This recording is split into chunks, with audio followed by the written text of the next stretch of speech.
The Galactic Federation had existed for 12,000 standard cycles. In all that time, across all the countless species that had risen and fallen, joined and departed, the Federation had never encountered anything quite like the Terrans. Ambassador Korath stood at the observation window of Station Prime, watching the small blue ship approach. His 4 eyes blinked in sequence as he processed what his sensors were telling him. The vessel was primitive by Federation standards. Its hull was thick and heavy. Its engines burned actual chemical fuel mixed with basic fusion drives. It had no energy shields, no gravitational dampeners, no quantum communication arrays. "They actually flew here in that thing," said Vice Admiral Thesix, her scaled skin rippling with what Korath recognized as disgust. "From their home system. It took them 18 of their years." "Impossible," Korath said. "No species could survive such a journey. The psychological damage alone would render them useless." "The Terrans did," Thesix replied. 3 generations lived and died on that ship. The ones arriving now are the grandchildren of those who departed." Korath felt a chill run through his primary nervous system. He had studied the preliminary reports on these creatures, these humans as they called themselves. They came from a world of extremes. Their planet had regions of burning heat and regions of deadly cold. It had massive bodies of water that could swallow entire species. It had predators and diseases and natural disasters that should have wiped them out long before they ever looked to the stars. But they had survived. More than that, they had thrived. The docking procedure took longer than it should have. Terran ships did not use standard Federation protocols. Their airlocks were different sizes. Their atmospheric requirements were strange, a mix of nitrogen and oxygen at a pressure that would be uncomfortable for most Federation species. When the doors finally opened, Korath got his first look at a human being. She was tall for her species, almost as tall as Korath himself. Her skin was a dark brown color, and her head was covered in tightly coiled black hair. She wore a simple uniform of gray and blue, and she moved with a fluid grace that spoke of physical confidence. But it was her eyes that made Korath step back. They were forward-facing, both of them, set in the front of her skull like a predator, like a hunter. Korath had seen such eyes before, in the most dangerous creatures the galaxy had to offer, but never in a sentient being, never in something that could think and plan and build starships. "Ambassador Korath," the human said, extending one of her grasping appendages toward him. "I am Captain Elena Vasquez of the Earth vessel Endurance. On behalf of humanity, I thank you for this opportunity to meet." Korath stared at the extended hand. He knew from the briefings that this was a Terran greeting ritual. He also knew that those hands were capable of gripping with enough force to crush bone. Humans were pursuit predators. They had evolved to chase their prey across vast distances, to track and hunt and kill without rest. He forced himself to reach out and complete the gesture. The captain's grip was firm but controlled. She did not crush his appendage. She did not even seem to exert herself. But Korath could feel the potential there, the raw physical power lurking beneath the surface. "Welcome to Station Prime," he managed to say. "The Federation is pleased to receive you." Behind Captain Vasquez, more humans emerged from the ship. There were 50 of them in total, a diplomatic delegation mixed with scientists and cultural observers. They ranged in size and shape and color, but they all shared those same predator eyes. They all moved with that same contained grace. Korath noticed that several of his own staff had backed away from the doorway. The station's security officers were gripping their weapons, their bodies tense with instinctive fear. "Is something wrong?" Captain Vasquez asked, and Korath realized he had been starring. "No," he said quickly. "No, everything is fine. Please, allow me to show you to your quarters." As they walked through the station, Korath observed the humans carefully. They looked at everything. Their eyes moved constantly, tracking movement, assessing threats, cataloging details. They noticed the security officers following at a distance. They noticed the surveillance devices in the ceiling. They noticed things that Korath was certain they should not have been able to see. "Your station is impressive," Captain Vasquez said. "How old is it?" "Station Prime has served the Federation for 3,000 cycles," Korath replied. "It is one of our oldest and most important facilities." 3,000 years, the captain said, converting the measurement to Terran standards. "We were still learning to work metal when this place was built." There was no shame in her voice, no embarrassment at her species' relative youth. Instead, Korath heard something else, something that sounded almost like anticipation. The formal reception was held in the Grand Chamber, a vast space designed to impress visiting dignitaries with the power and majesty of the Federation. Representatives from 100 different species filled the room, all of them curious about the newcomers. High Chancellor Vex took her position at the central platform. She was ancient, even by the standards of her long-lived species. Her crystalline body reflected the light of 1,000 stars, and her voice carried the weight of centuries of experience. "We are gathered here to welcome a new species to our community," she announced. "The Terrans have traveled far to meet us. Let us show them the unity and peace that define our Federation." Captain Vasquez stepped forward to address the assembly. She looked small on that massive stage, surrounded by beings who had mastered interstellar travel when her ancestors were still living in caves. But she did not seem intimidated. "High Chancellor," she began, "members of the Federation, humanity is honored to be here. We know that we are young compared to your ancient civilizations. We know that our technology is primitive compared to yours, but we have something to offer that we believe is valuable." She paused, and her eyes swept across the chamber. "We never give up," she said. "We never stop fighting, we never stop trying. You may see us as simple creatures from a harsh world, but we have survived everything that world threw at us. Ice ages, plagues, disasters that should have destroyed us 100 times over, and we are still here." The chamber was silent. Korath saw representatives exchanging glances, trying to decide if the humans' words were a boast or a threat. "We ask only for the chance to prove ourselves," Captain Vasquez concluded, "to show you what we can do, to earn our place among the stars." The applause was polite but uncertain. No one knew quite what to make of these strange creatures. They were too small to be truly dangerous. Their technology was too primitive to be a threat.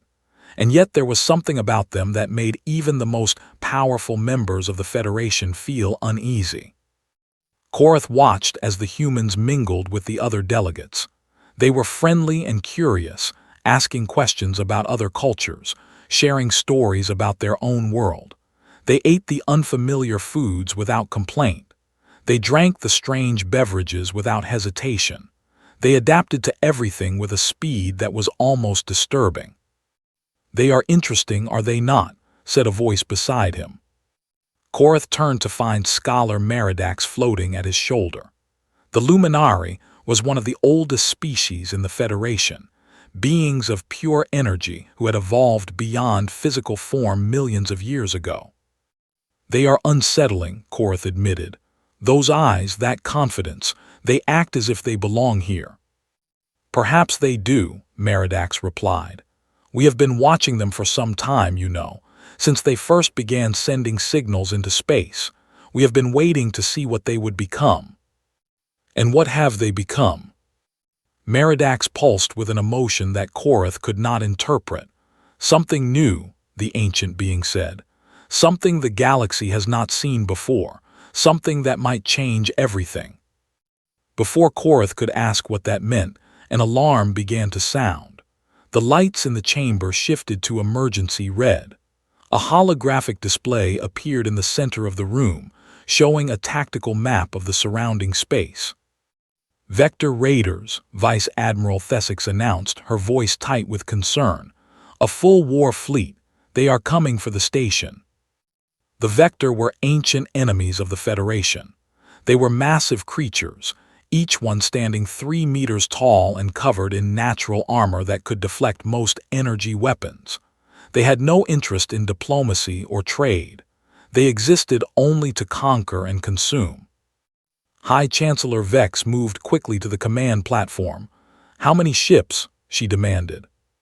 47 war vessels, Thesix reported, including 3 planet crackers. They will be in weapons range in less than 1 hour. The chamber erupted into chaos. Delegates began rushing toward the exits, desperate to reach their own ships. Security officers tried to maintain order, but fear was spreading like a disease. "What are our defenses?" Vex asked. 12 patrol ships, Thesix replied. "The main fleet is 3 days away. We cannot hold." Korath felt cold spreading through his body. He had survived many dangers in his long career as a diplomat, but this was different. The Vector did not take prisoners. They did not negotiate. Everyone on this station was going to die. "We can help." The voice cut through the noise of the panicking crowd. Korath turned to see Captain Vasquez pushing her way toward the command platform. Her face was calm, almost serene. "Your ship is no match for the Vector," Thesix said dismissively. "You would be destroyed in seconds." "We are not offering our ship," the captain replied. "We are offering ourselves." She gestured, and several of her crew members stepped forward. They were carrying cases that Korath had not noticed before, cases that they had apparently brought from their ship. "What is in those containers?" High Chancellor Vex asked. "Tools," Captain Vasquez said. "The tools that our species has used to survive for 200,000 years. The tools that made us the apex predators of our world." She opened one of the cases, revealing its contents. Korath did not recognize the objects inside. There were tubes of metal attached to handles. There were blades of various sizes and shapes. There were coils of some kind of fiber, and small spherical objects with pins attached to them. "Weapons," Thesix said, her voice filled with disbelief. "Those are weapons." "Yes," Captain Vasquez confirmed. "Weapons designed for close combat. Weapons designed to kill things bigger and stronger than us. We have been using them since before we had language." "But the Vector have energy shields," Korath protested. "They have armor that can withstand plasma fire. How can simple metal hurt them?" The captain smiled. It was not a pleasant expression. "Let us show you." The next hour was the strangest of Korath's life. While the station's crew prepared for what they believed would be a hopeless last stand, the humans transformed into something else entirely. They moved through the station like ghosts, identifying choke points and defensive positions. They set up barriers in the corridors. They rigged traps in the ventilation systems. They distributed their strange metal weapons among themselves and practiced using them in ways that made the watching Federation soldiers look away in discomfort. Captain Vasquez explained their plan to the station command. "The Vector prefer boarding actions," she said. "They enjoy the personal nature of killing. They will try to take this station intact so they can hunt down the survivors." "That is correct," Thesix confirmed. "Their warriors consider it a matter of honor." "Then we use that against them," the captain continued. "Let them board, let them enter the corridors, and then we kill them." 50 of you against thousands of Vector warriors?" Korath asked. "It is suicide." "It is hunting," Captain Vasquez replied, "and we are very good at hunting." The Vector arrived exactly when Thesix had predicted. Their ships were massive and dark, covered in weapons that could tear through Federation defenses like paper. The 12 patrol vessels fought bravely, but within minutes they were reduced to floating debris. Then the boarding pods launched. Hundreds of them streaked toward the station, each one carrying a dozen Vector warriors. They struck the hull like a swarm of insects, their cutting tools burning through metal and composite. Within moments, the first aliens were inside. Korath watched from the command center as the Vector poured into the station. They were even more terrifying in person than in the briefings. Each one was a mountain of muscle and armor, carrying weapons that glowed with deadly energy. They roared their war cries as they advanced, confident in their superiority. They entered the first corridor, and that was when the darkness came. The humans had disabled the lights in the outer sections of the station. They had also disabled the environmental systems, dropping the temperature to levels that were uncomfortable for the cold-blooded Vector, and they had filled the corridors with smoke from burning chemicals. The Vector could not see. They could not smell. Their sophisticated armor was designed to protect against energy weapons, not against the simple physical reality of blindness and confusion. The first screams began shortly after that. Through the station's internal sensors, Korath watched in horror and fascination as the humans went to work. They moved through the darkness like demons, appearing from nowhere to strike and then vanishing before the Vector could respond. The metal tubes, he learned, were called firearms. They launched small pieces of metal at incredible speeds, fast enough to penetrate the gaps in Vector armor. The blades were for quieter work, for cutting throats and severing tendons. The small spherical objects were called grenades, and they exploded with enough force to tear limbs from bodies. But the most terrifying weapon the humans possessed was something that could not be carried in a case. It was their minds. They coordinated without speaking, using hand signals and subtle gestures that they had learned over thousands of years of hunting together. They anticipated what their prey would do before it did it. They set traps within traps, luring the Vector into kill zones where they could be destroyed efficiently. One human, a small female with pale skin and red hair, took down 12 Vector warriors by herself. She moved through the smoke like a ghost, her blade flashing in the darkness. The Vector never saw her coming. They only felt the cold bite of metal as she opened their throats. Another human, an older male with gray in his hair, used the station's own systems against the invaders. He sealed doors behind them, trapping them in compartments that he then flooded with toxic gas. He rerouted power conduits to electrify the floors they walked on. He turned the station itself into a weapon. And through it all, Captain Vasquez led from the front. She carried one of the largest firearms Korath had ever seen, and she used it to devastating effect. But when the weapon ran empty, she simply drew her blade and kept fighting. She was covered in Vector blood, her uniform torn and her body battered, but she never stopped moving. "They are not fighting like soldiers," Vice Admiral Thesic said, her voice barely above a whisper. "They are fighting like animals." "No," Scholar Meridax corrected. The ancient being had remained in the command center, watching the battle with an intensity that Korath had never seen from the normally placid Luminari. "They are fighting like what they are, apex predators. They have no natural enemies on their world. They killed them all." The battle lasted for 6 hours. When it was over, more than 2,000 Vector warriors lay dead in the corridors of Station Prime. The humans had lost 17 of their 50. The survivors were injured, exhausted, and covered in the blood of their enemies. But they were alive, and they were smiling. Captain Vasquez limped into the command center, supported by 2 of her crew members. Her left arm hung at an odd angle, clearly broken. A deep cut on her forehead was still bleeding, but her eyes were bright with triumph. "The boarding parties have been eliminated," she reported. "The Vector ships are holding position outside weapons range. I think we surprised them." High Chancellor Vex stared at the human captain for a long moment. "How?" she finally asked. "How is this possible? 50 of you against thousands of trained warriors." Captain Vasquez considered the question carefully. "We told you," she said at last. "We are pursuit predators. We evolved to hunt things bigger and stronger than us. We learned to use tools and traps and tactics to overcome our physical limitations. We learned to work together, to coordinate, to think as one." She paused, and something ancient and dangerous flickered in her eyes. "But most importantly," she continued, We learned that there is nothing in the universe that cannot be killed. It is just a matter of finding the right way to do it. The Vector fleet withdrew 3 days later when the Federation reinforcements finally arrived.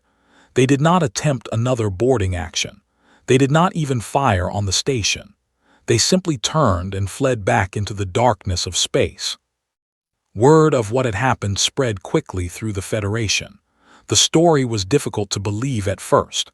50 primitive aliens had defeated thousands of Vector warriors in hand-to-hand combat. It seemed impossible, but the evidence was undeniable.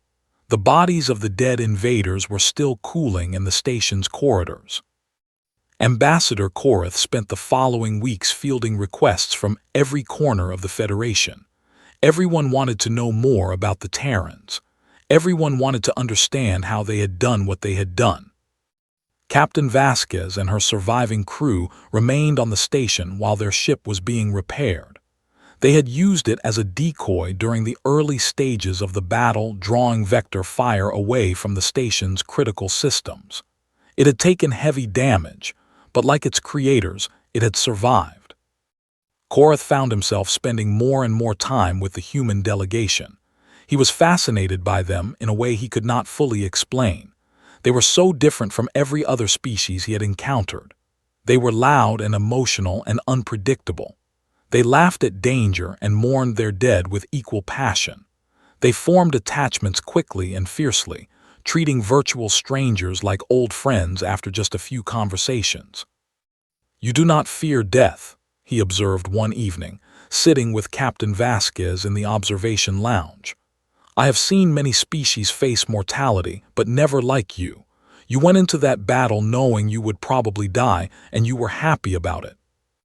The captain was quiet for a moment, staring out at the stars. Her arm was in a healing cast, and the wound on her forehead had become a thin red scar. "We do fear death," she said finally. "We fear it more than anything, but we have learned to use that fear." "Use it how?" "Fear is energy," she explained. "It makes our hearts beat faster. It makes our minds sharper. It makes us capable of things that should be impossible. When we are afraid, we become more than we are. We become something that even death should fear." Korath tried to understand, but the concept was alien to him. His species avoided fear. They had evolved to recognize danger and retreat from it, not to embrace it and turn it into a weapon. "Tell me about your world," he asked instead. "Tell me about Earth." Captain Vasquez smiled. "Earth is beautiful," she said, "and terrible. We have vast oceans filled with creatures that can swallow you whole. We have mountains so high that the air at the top is too thin to breathe. We have deserts where nothing can survive and jungles where everything is trying to kill you." She paused and her smile grew wider. "And we conquered all of it. We crossed the oceans. We climbed the mountains. We tamed the deserts and cleared the jungles. Every environment, every challenge, every predator that tried to stop us, we overcame them all." "But how?" Korath asked. "You are not the strongest creatures on your world. You are not the fastest. Your senses are not the sharpest. What makes you different?" "Persistence," the captain replied immediately. "We never stop. We never give up. When something is too strong for us to fight, we figure out how to make it weaker. When something is too fast for us to catch, we follow it until it collapses from exhaustion. When something is too dangerous for one of us to face alone, we gather our pack and hunt it together." She leaned forward and her eyes locked onto Korath's with an intensity that made him want to look away. "We are not the biggest predator, Ambassador. We are not the strongest, but we are the most relentless. We are the ones who never stop coming, and in the end, that is what matters." News of the battle at Station Prime continued to spread. Within a few standard cycles, humans had become the most talked about species in the Federation. Everyone had an opinion about them. Some saw them as saviors, potential allies in the ongoing conflict with the Vector and other hostile powers. Others saw them as a threat, a new predator species that might one day turn on the Federation itself.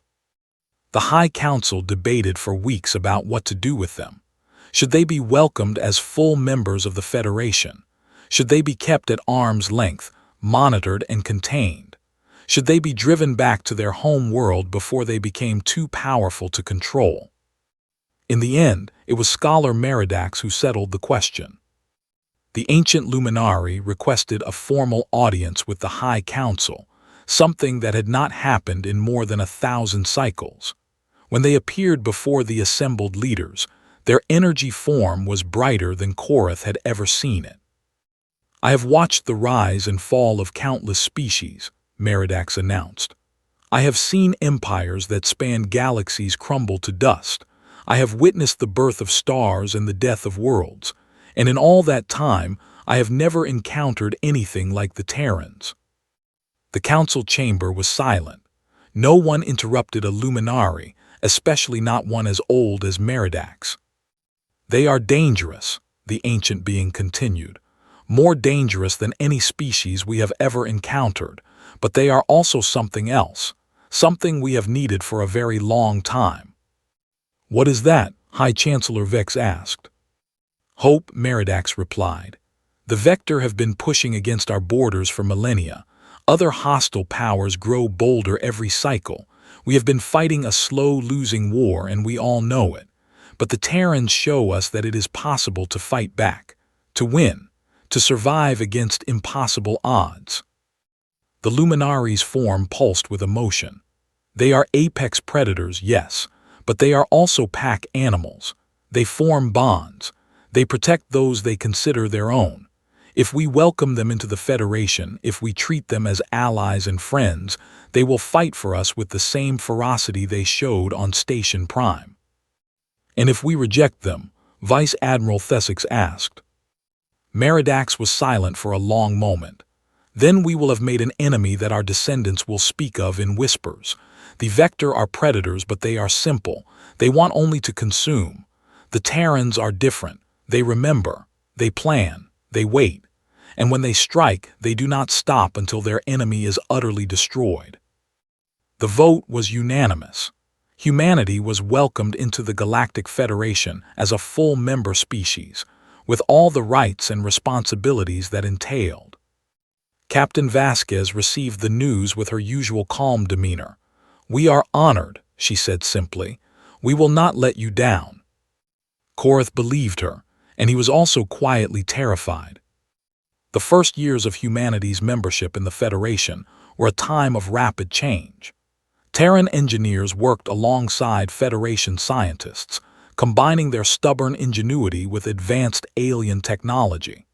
Terran soldiers trained with Federation military forces, teaching them tactics and techniques that had been developed over centuries of warfare.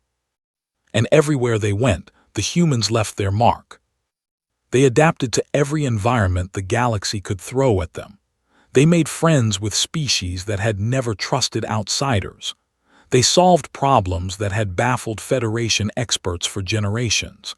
They were loud and messy and often inappropriate, but they were also brilliant and brave and fiercely loyal. The Vector tested them again, of course. A raiding party attacked a small human colony on the edge of Federation space, expecting easy pickings. The colonists were farmers and scientists, not soldiers. They had minimal weapons and no military training. They still held off the attack for 3 days. By the time Federation reinforcements arrived, the Vector raiding party had been reduced to half its original strength. The human colonists had used farming equipment as weapons. They had built traps from irrigation systems. They had fought with anything they could find, from kitchen knives to sharpened pieces of metal. "They just kept coming," the Vector commander reportedly said when he was captured. "We killed them and they kept coming. We broke them and they kept coming. They would not stop. What are these creatures?" The answer was becoming clear to everyone in the galaxy. Humans were something new, something different, something that had never existed before in the long history of intelligent life. They were apex predators who had learned to be civilized. The true test came 10 standard cycles after humanity joined the Federation. The Vector had been quiet during that time, recovering from their defeats and regrouping their forces. Many in the Federation hoped that they had learned their lesson, that they would leave the humans alone and focus on easier targets. They were wrong. The Vector returned with the largest war fleet ever assembled in galactic history. 3,000 ships, each one bristling with weapons. An army of millions, trained and equipped for total war. They had spent a decade preparing for this moment. They intended to wipe humanity from the stars and teach the Federation the cost of defying them. Their target was Earth itself. Korath, now serving as the Federation's ambassador to Earth, learned of the invasion fleet when it crossed the boundary of human space. He immediately called an emergency meeting with the human government. "We have sent word to the Federation fleet," he told them. "But even at maximum speed, they cannot arrive in time. Earth will be alone when the Vector reach you." He expected panic. He expected fear. He expected desperate pleas for help. Instead, he saw something that he would never forget. The human leaders looked at each other, and they smiled. "Ambassador," said President Chen, a small woman with gray hair and kind eyes, "please do not worry. We have been preparing for this moment since we first encountered the Vector." "Preparing?" Korath asked. "How can you prepare for an invasion of this magnitude?" "The same way we have always prepared," the president replied. "By understanding our enemy, by knowing their weaknesses, by creating plans within plans within plans." She activated a holographic display showing the approach vector of the Vector fleet. They expect to find a primitive species with inferior technology. They expect an easy victory. They have no idea what they are walking into. Over the next few hours, Korath learned just how thoroughly the humans had prepared for this war. They had fortified their solar system with layers of defenses that they had kept hidden from everyone, including the Federation. Massive weapons platforms floated in the asteroid belt. Thousands of automated drone ships waited in cold storage, ready to be activated at a moment's notice. The outer planets had been transformed into fortress worlds, bristling with surface-to-space weapons. But the most impressive part of their preparation was not the hardware, it was the software. The humans had spent 10 years studying the Vector. They had analyzed every battle, every tactic, every weakness. They had developed countermeasures for every weapon in the Vector arsenal. They had created simulations that predicted Vector behavior with 97% accuracy. "They are predictable," explained General Marcus Webb, the head of Earth's military forces. "They are powerful, but they think in straight lines. They attack. They overwhelm. They consume. They have been doing it for so long that they have forgotten how to adapt." "And you can adapt?" Korath asked. The general smiled. It was the same smile that Korath had seen on Captain Vasquez's face all those years ago. The smile of a predator who knew it was about to catch its prey. "Adaptation is what we do best," he said. The Vector entered the Sol system expecting easy pickings. They found a nightmare. The first wave of attack ships was destroyed before they even realized they were under fire. The human weapons platforms had been designed to be invisible to Vector sensors. They waited until the enemy ships were at point-blank range, and then they opened fire with weapons that the Vector had never seen before. The second wave tried to flank around the defenses. They found the drone ships waiting for them. Thousands of unmanned vessels swarmed the Vector fleet like angry insects, each one carrying enough explosives to cripple a warship. The drones did not fight to win. They fought to sacrifice. They rammed into engines and weapon systems, disabling ship after ship. The Vector commanders tried to regroup. They tried to adapt. But every time they came up with a new strategy, the humans were already there, ready with a counter. It was as if the humans could read their minds. In truth, they were just very good at being predators. The battle raged for 3 days. The Vector threw everything they had at Earth's defenses. They launched suicide attacks. They tried to ram the planet itself. They even attempted to destroy the sun, hopping to take humanity with them. None of it worked. By the time the Federation fleet arrived, the Vector Armada had been reduced to less than 100 ships. The survivors were fleeing back into deep space, their dreams of conquest shattered forever. The cost to humanity had been significant. Thousands of soldiers had died in the fighting. Several of the outer colonies had been destroyed. The damage to infrastructure would take years to repair. But Earth still stood, humanity still lived, and the Vector would never threaten anyone again. High Chancellor Vex came to Earth herself to congratulate the human government on their victory. She walked through the streets of New York City, surrounded by crowds of celebrating humans. She saw the joy in their faces, the relief, the pride, but she also saw something else. She saw that they were already planning for the next threat, already strengthening their defenses, already preparing for the next enemy who might try to destroy them. "You never rest," she observed to President Chen. "Even in victory, you are thinking about the next battle." "We cannot afford to rest," the president replied. "The universe is vast and dangerous. There will always be something out there that wants to destroy us. The best we can do is be ready." "That sounds exhausting," Vex said. "It is," the president admitted, "but it is also who we are. We are not a species that waits for danger to find us. We go looking for it, we study it, we understand it, and when it finally comes, we are ready to meet it." She paused, looking up at the sky where the stars were beginning to appear. "We are the apex predators of our world, Chancellor. We reach the top of the food chain not by being the strongest or the fastest, but by being the smartest and the most adaptable. And now, we are bringing those same traits to the galaxy." Vex nodded slowly. She was beginning to understand what Meridax had meant all those years ago.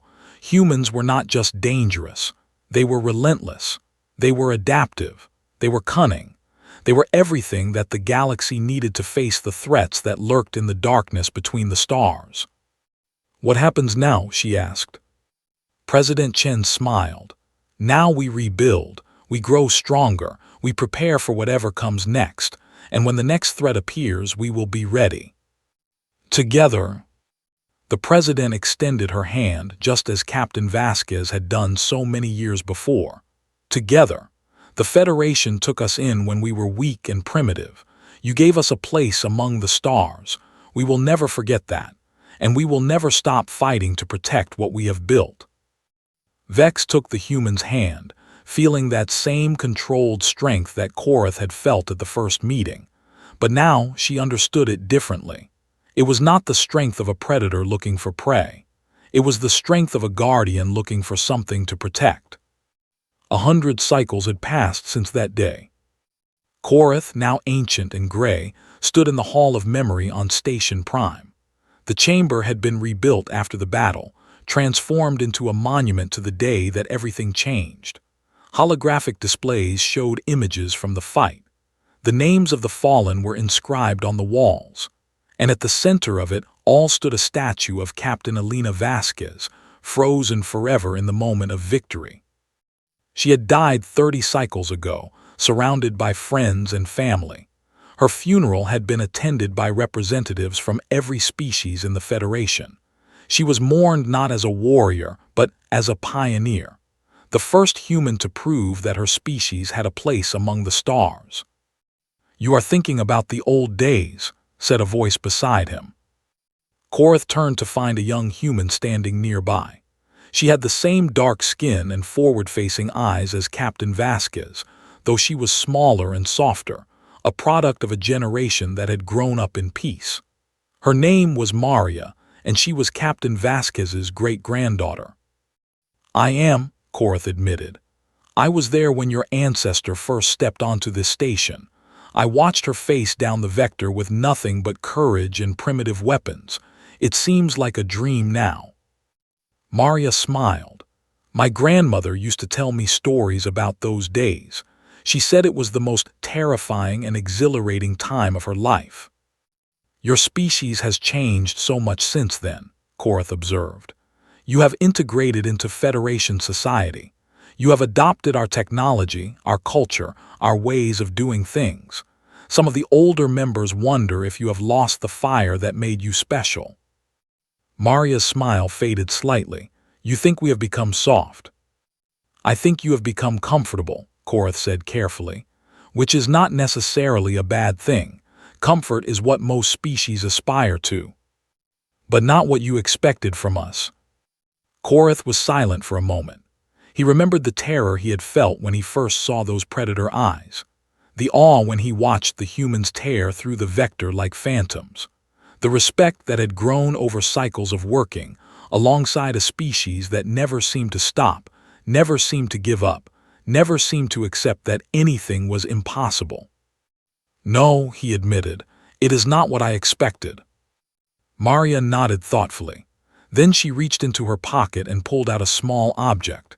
It was a knife, old and worn, its blade still sharp despite its obvious age.